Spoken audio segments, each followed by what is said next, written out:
Le vélo électrique permet de faire des choses qu'on ne pourrait pas faire en vélo mécanique, des beaucoup plus grandes distances et de traverser vraiment toute la ville sans arriver en sueur au lieu d'arriver. Aussi avoir plus de flexibilité sans être impacté par les transports en commun, les embouteillages et tout ce qui s'ensuit.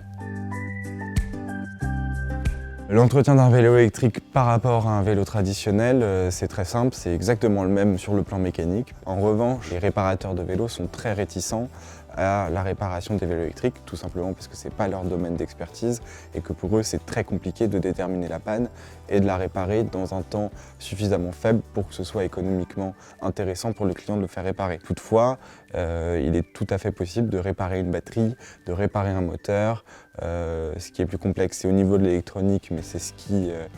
fait le moins défaut dans les vélos électriques.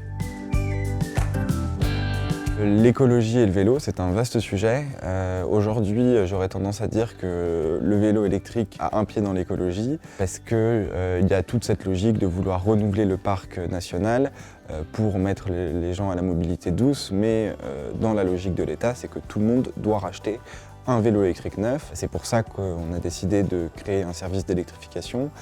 D'une part, pour utiliser le parc existant qui, je le rappelle, est de 60 millions de vélos vendus depuis les années 2000 et que tous les vélos depuis les années 2000 sont électrifiables, en ayant une logique beaucoup plus durable dans le traitement des batteries, c'est-à-dire développer un service de reconditionnement qui permet à tout client, peu importe la marque de son vélo, de pouvoir, à la fin de la vie de sa batterie, venir la déposer, se la faire reconditionner, c'est-à-dire que nous, on va démonter la batterie, enlever à l'intérieur des accumulateurs, qui sont là où est stockée l'énergie, en remettre des neufs et après recycler ces 10 accumulateurs qu'on récupère et donc du coup avoir un mode de fonctionnement plus durable et plus circulaire.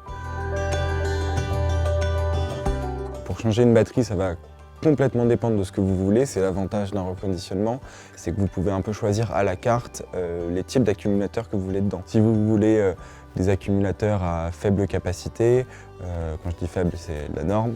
on va tourner autour de 250 € et après plus on monte en gamme et plus on monte en densité énergétique, plus le prix va monter et aujourd'hui au maximum on est à 490 €.